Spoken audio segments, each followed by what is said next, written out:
Thank you for joining. This is Live with Miami's Community News, and I'm Michael Miller. Today we have two special artists here, and we're going to be talking about artwork and about events that are going on throughout Miami-Dade County. So we have Jessica Vreeze and Romi Myers from JDR Atelier, yes. Okay, that's terrific. So first thing is, let's talk about how did you get involved, all right, in artwork, and when did that occur? We're going to start first with you, Jessica. Okay, so I started doing art when I was really a little girl, and around high school, Little girl is what? Like 3 years old. Okay. And I kept on going, and when I got in high school, I did some specialized class along with economics, mathematics, and everything else. And then I was up for the Beaux-Arts. I got 19 out of 20, and so I was really like recommended to go to the Beaux-Arts. And my parents said, well, lawyer might be a good idea. So I did 7 years and I became a lawyer. You could not imagine that. At the same time, I also got accepted in Master of Art at La Sorbonne, which I never did because I took my bar exam. And at 30 years old, I said, that's enough. I was a very good lawyer, but I thought, if I don't do it now, I will never be an artist. And that's when I started my journey again.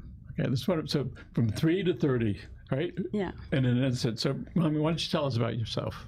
In terms of when I discovered my artistic abilities, I think very similar when you're 3 or 4 and you gravitate towards art and design. That sort of led me, as I got to college, to major in interior design, and so I did interior architecture for about 8 years, and then accidentally fell into designing, becoming a design consultant for major international airlines and for Boeing and the Airbus company for a while, for 8 years. And then my last position, I was a creative director for an experience design company, and my main client was a high-tech software company based out of Seattle. I think everyone can probably guess who it might be. So you guys did this big deal over there, and you did that. You fulfilled something that was inside you. Exactly. And then you said, all right, I'm fulfilled over there. All right, so let's go do something new. Pretty much. All right, so let's talk about Wynwood. You have some artwork you want to show us about, and some of your work is going to be displayed. When is that? So it opens on the 4th of December, and it closes on the 8th of December. Okay. And we are 3 in the collective, so we all have the same kind of background. We are all artists to the core and had to take a corporate road first to then go back. And we are decided to join and share. Yeah. No, and so we decided to create JDR Atelier to show together and be together, showing our values, changing a little bit how people experience art, because we come with different surprises. And a pretty diverse background, too. And in fact, it was somewhat serendipitous to some degree, because we all met at an art fair together in Miami a few years back. And there was a lot of synchronicities and coincidences between the 3 of us that, you know, brought us together as a whole. And we discovered, the more we got to know each other, we discovered we complement each other very, very well in that regard. So in a couple of weeks, you're going to have thousands of people that have similar things going on all at the same moment. So it must be pretty exciting for you that you're going to be there. Yes, it's very exciting. We decided to renew because last year we did it for the first time together. And it was really a great experience. And one of the most important thing when you're an artist, first you create, but then you share it with people. So that's the part where we share it and show it with the people. And I'm familiar with the word share. I think I hear that all the time, as you do. Why don't you share with us some of the things that are on the table? All right. Do you want to share yours? Which one do you want to do first? Maybe we can do the collab piece. We can show. Oh, sure. So so the third one is. And we're gonna. Okay, that. There you go. Okay, we're going. Watch out for the glass. The water. So tell us about this.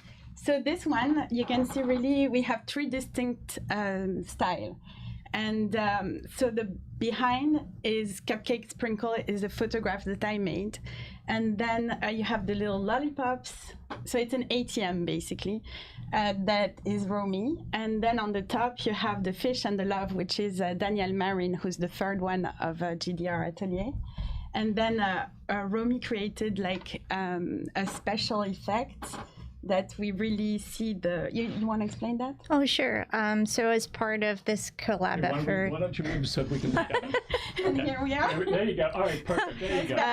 part of our collaboration effort is because we have such three very distinct styles, we wanted to celebrate our coming together and co-found, as a celebration of co-founding ourselves as an organization together. And so I added an element of surprise, which is embedded into an augmented reality experience through an Instagram filter. So anyone who has access to Instagram are more than welcome to access and go see it on my account, JDR Romi. They'll be able to access and see it for themselves. But the whole intent was that would become an added element of surprise that's very much embedded with the art piece itself. So Jessica, did I hear you say there are 3 or 4 different artists that participated? Yes. So point them out again. So the fish and the love, which is on the top, here. Pink and yellow. It's Daniel Marin, who's the third co-founder of JDR Atelier. Then you have the lollipops, which are Romi, and I did the picture behind, which is the cupcake ATM sprinkle, and change a little bit the color. So it's a So frequently, the story behind these frequently is the real story about how this was created. Otherwise, if you don't know, you can look at, oh, that's very nice, sorry. Yeah. So it's not. Is there a message in here? So the message is that we really want to bring more positivity through art, and we want to bring people together. So when you're facing this, you can just be looking, of course, but the viewer is able to participate in the art piece because of the augmented reality. So, for example, when you bring a piece like that in your house, you have a way you have people coming over for dinner, and basically you say, hey, come look and try, and everybody becomes part of the art experience. So as I'm looking at this, I see at least 3 or 4, maybe more levels in there, and it's like, when you study it, and you can see it sort of when we make videos and when we stack stuff on top of those. So how is it you came up with the word sprinkles in here to explain that? So this is really a real ATM. It's a cupcake ATM in Manhattan, and I took the picture. I changed a little bit the colors, and I started this series where first of all, I exhibited this piece with nothing on it, just the photo in New York for the first time, and then I decided to add another element because I was starting to make murals, so I did a graffiti on the piece, and then I thought this is a perfect piece to have artist collaboration because you can bring the message and the know-how of other artists into that piece, and the cupcake ATM become much more. It's wonderful. Do we have another piece you'd like to share? Show yours. Oh, sure. This is a sneak peek of one of the pieces I plan to bring with me to Spectrum. It's part of my Emoji series. I'm currently working on a very in-depth project that I've devoted myself to creating 222 different art pieces around my Emojis, which is I basically took emotions and emojis and blended it into one phrase, and it's intended to bring levity to our lives as a whole by having opportunities to foster conversations that are unbiased or without any preconceived notions through an emoji of some sort. Okay. I look from Innocence and I look at, I think it's a donut, or is that a cup of coffee? It is. It's a donut. And you have 2 things, but both in black and gray. What are those? So those are part of the eyes. It's part of my Emoji. So I'm being Japanese Italian, born in Brazil and grew up between Brazil and the U.S. It's a perfect blend of me, and so the emojis were created in Japan. So this was my means of bringing some kawaii, cuteness to my body of work, and then the bright colors also associated with anime and my Brazilian culture. Right. Well, the cup, I assume it's coffee. Yeah, right? It has multiple dimensions in it. It's sort of like, it's just not like a cup like this. You did a good job in bringing that out. Oh, thank you. There. And these pieces, all my pieces also will have an augmented reality component, which are easily accessible through an app called Art to Vive app. So that is something that I think people will be excited to see it come to life in person. So. And do you all have a website? Yes. Or So do you, once you maybe Alex can find it and put it up on the screen? Oh, sure. so we have. Is that it right there? Yeah, exactly. JDRatelier.com. Yeah. So people can go there and see some of your work. That's the plan. In fact, we're in the process of something that we've not shared with a lot of people because it was part of our surprise for the event.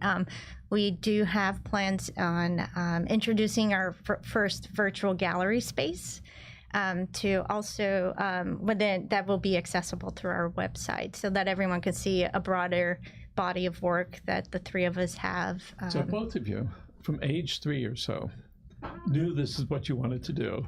You fulfilled some generational obligation, it sounds like. Yeah. You go, okay, Pop, okay, Mom, see you later, I did my part, I'm gonna go do something else.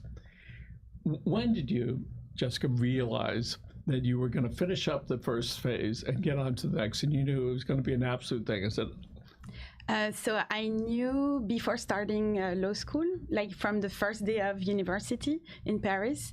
So it was like a contract with my parents. They said, first do the first 3 years, and then you see. And then I did the first 3 years, and my parents said, well, what are you going to do? I said, okay, I'm going to do at least 4 because 3 doesn't mean anything. And then I realized that if I wanted to be independent financially, it was good for me to finish and become a lawyer. And I was very young when I finished. I mean, very young. I was 17 when I finished high school. So I was 22, I was a lawyer. And when you were out 22? When I was 22, I was already, close to 23, I was already at the bar. So I was already a registered lawyer. So it was really crazy because I kept on going and pushing. I even learned 3 languages to be able to graduate because I did. I want out. Let me out. I did how many tolls do I have to pay? Yeah, and that's also something special because it shows the perseverance that we can have. But from the first day I put myself in starting those studies, I knew I would stop and become an artist at one point. So, Romi, was it similar for you? No, actually, it was interesting. I was honestly convinced that I would have this design creative career path, and so I did it for about 22 years. I'm a big believer in universal signs, and it. As much as tragic and sad as it was with the pandemic and COVID-19, that was the pivoting moment for me, was being laid off from my creative director position. Things started falling into place. I realized I was back in Seattle, and I thought, okay, at this point I can begin searching for another position, or I can take all the universal signs of I miss being close to my family, growing up in Miami. So I thought, well, why not? I introduced the idea to my husband one day. It's like, what if we moved back to Miami? And I began pursuing my art career full time. And, to my surprise, 5-generation Idaho boy was like, why not? Let's try it. Wow. So I'm eternally grateful for his open-mindedness and being able to do this. That's also something that I have to bounce on. My husband was also a great support for me to stop, because when I was a lawyer, I first unregistered from the bar, and then I was in-house with Sky. So I was the head of legal for Sky, which is the TV and channels in London. Mm-hmm. So it was a huge job, and I was taking care of the broadband and telephony as a legal. And then I said to my husband, what is happening if I can we handle if I quit? We had 2 babies. And he says, we'll make it. And I have to say I have to thank him, because it really is a teamwork. Yeah.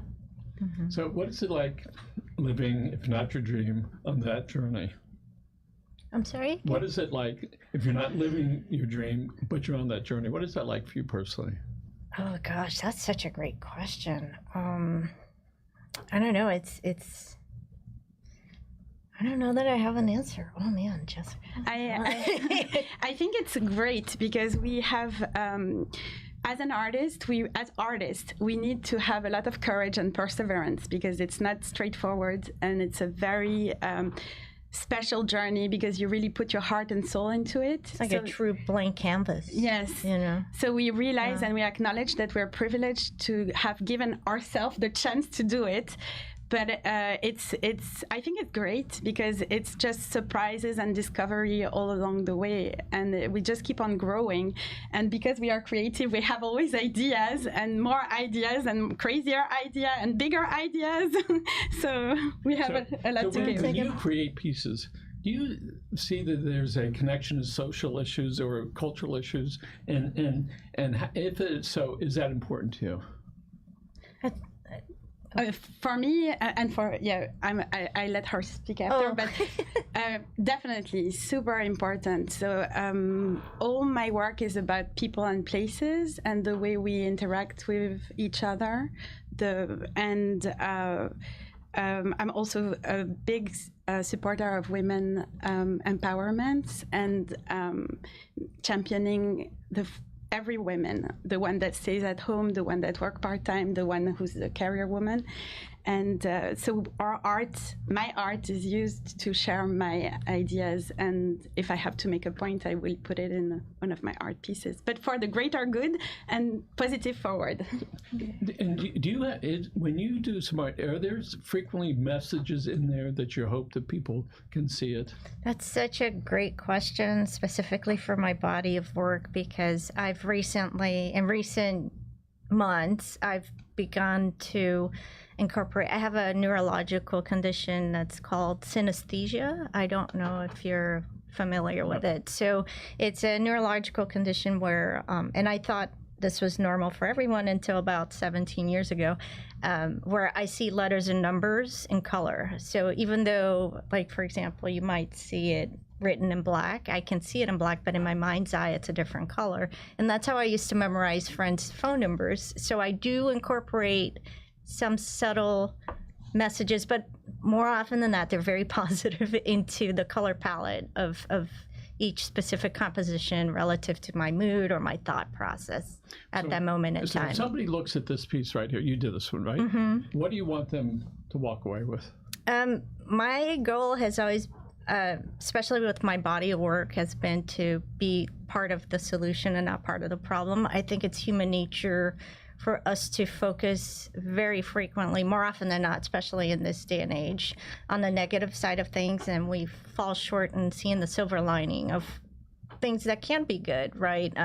Perfect example I mentioned earlier, the silver lining for me with the pandemic was that I discovered I owe it to myself to give myself a shot in becoming a full-time artist. So that's been my mission with my body of work, is to always be able to highlight through tongue-in-cheek titles, through colorful play of colors, to be able to encourage people to smile, but at the same time be understanding and aware of the subject matter of it in itself. And Jessica, how do you pick the materials out and the techniques when you create a piece of artwork? So, for example, I brought this. It was a magazine. I did the photograph. So this is, I wanted to represent a woman action. So it's a woman who's a mother of two children, and she was a computer engineer, and she stopped working to take care of her two children. Then she donated her time to the school of her kids by doing photocopy. So 20 hours per week during 8 years. And I decided to represent her in a photograph, like punching papers, because her action liberated so much time for the teacher to teach the kids. And then I have this, which is it's a painting, it's oil. And this was a friend who came to visit me. I'm just gonna put it like that. And she was in a transition moment of her life, and we took 2 hours. We went to the beach and we sat, and then I was thinking, she's like incredible. Like, she turns her life around. It's a moment of transition, but she's the master of her destiny. And those 2 hours were like just relaxing, but sometimes you need to relax. And therefore I decided to use oil paint. And when you are creating a piece, how important is it for you that the person that winds up with your piece, that they know what it's about, other than, hey, this is nice looking or it's intriguing? To me, it really means a lot, because I find that it's really important for the collector to be able to connect to the story and the inspiration behind the art piece itself. I do feel a great example.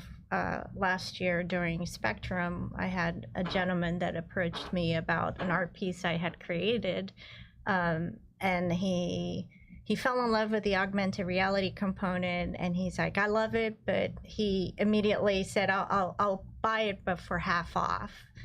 And that, as much as I appreciate it, that he wanted it, it made me realize, it's like, do you really appreciate the thought and the process that went behind it and the inspiration behind it? And I respectfully declined that offer for that exact reason. So I do feel a sense of importance that the person is interested on the art piece does have some level of connection to it. So do you provide for the purchaser a recap or a 5-minute conversation that's recorded, and you say, so when he has it in his home, so let me tell you about this artist, bingo. Do you do that? Go. I do make a very conscientious effort to connect with the people, because I think it's a reflection of who I am, and I want to make sure that also the collector is happy with the end result, but it's also they understand the story and the motivation behind the work I'm creating. So there's a very famous picture with Rosa Parks. Yes. All right, she's dressed in pink. All right, getting arrested. Yeah. And if you didn't know the story, it would be some black lady in a Sunday best with the police. But it's really the story that builds up that photograph. It was well crafted, well planned, and it was perfect. Also plenty of boxing when Muhammad Ali was fighting Joe Frazier, and you look, and unless there's a description, it's just two guys beating each other up. So I think that's important, especially when we look at things like that. You look at it and go, what's the other message that's in here? Can you reach to this one so I can? So it's very interesting because some collectors don't want to hear anything. They want to be left with the idea that they can make themselves. Thank you so much, Rom. So Why don't we show that? And some others, they really want to, it's just the print, so it's not centered. Yep. So some other people really want the story behind. I have actually a person who purchased one of my art piece who came back and said, can I record you explaining the piece? And it was like a 5-minute recording, and I said, of course, with pleasure, So this one, for example, is an artist proof of a larger piece that it's a photograph I took of, I met this guy in the street because I did a lot of street photography, and this one is staged. I wanted to be in Paris, but I was in New York, and I sold one of the print to someone in Paris and one to someone in New York, which is really funny. And both didn't ask to know the story behind the piece. So, and there is a huge story behind the piece. So everybody has their own particular Yes. way, all right, Yeah. on doing that. So the show is coming up on the 4th of December to the 8th in Wynwood. That's in Miami, Florida, folks. All right, and they can find more about you and more about the show on your website. Yes. Right. Yeah, and we have an Instagram, JDR Atelier, and we have each of us also our own Instagram. So Mundo da Romi, Jessica de Vreeze, Department M for Daniel Marin. Yeah. So tell us about some of the major influences in your life. Oof. In art Jessica, specific you're or next. I'm like art specific or in general? Yeah. Well, which one would you like to share? I can share a little bit of both. I say in my personal life, definitely my mom and my family. They've been a huge motivator, inspiration.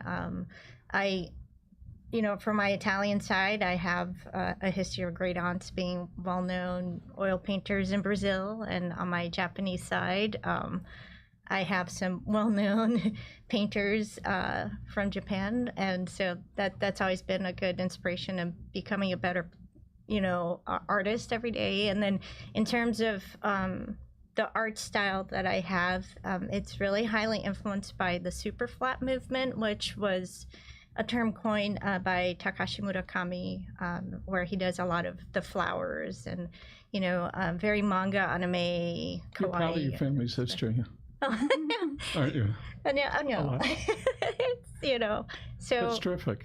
Yeah, no, so I'm carrying the lineage, doing my best, and that's what I aspire to do. Just be a little better today than I was yesterday. Jessica? So on my side, I think family is a central value in our JDR Atelier. We are very open to everybody's choice, but we have strong families and we are trying to honor them. But talking about art, I have always been to museums. My mom actually brought me a lot there. My father was always questioning me, what is this architectural style, when this was made, so since I'm like a child. And I love Fauvisme. Fauvisme is my favorite movement in art. It was just in between the Impressionist and, You have a question. I do. I'll wait. So I really love Fauvisme because they used like raw colors and they kind of made a huge revolution. Everything in painting was extremely well put with details, and then it went to those crazy colors and bringing emotion to the front. So Jessica, this stuff is really important for you and for you, isn't it? Yeah, I think, it's part of who I am, at least. It's part of how I think. It's part of who I see life. I think art is life and life is art, and we just blend the one with the other. It's tremendous. We have 1 minute left. Why don't you tell us a little bit about yourself, and then we're going to go to you, and then we're going to wrap it up. Ooh, like what? Random. I used to speak Portuguese Spanglese with my family, where we blended Portuguese, Spanish, Japanese, and English into one, so no one ever knew what we were saying in public. That's a total factoid that I thought I would share. And I'm French American, but my family is really like on both sides of the ocean. And so I have spent a large amount of my life traveling to the US to see my American family, and a large amount of my life now going back to Europe to see the rest of the family. So I always understood that it's important to be able to see each other, and how special it is to be able also to see each other. And also when you have two different cultures, you can see the best and the worst of both and bring back to the other side what you liked, so that you can, I used to share with my friends that didn't have the chance to travel that much. And that's when I realized that with art, for example, I can share even more. That's wonderful. Folks can meet you guys on December 4th to December 8th in Wynwood, Florida. Yes. All right. And they can check you out on your Instagram or on your website. Yeah. Thank you so much for having us. Thank you so much. Thank you so much for having us. Thank you very much. Continued success and continued sharing. Thank you so much. And we're going to look right at the red camera. Remember, folks, take care of yourselves and your family. Have a good day.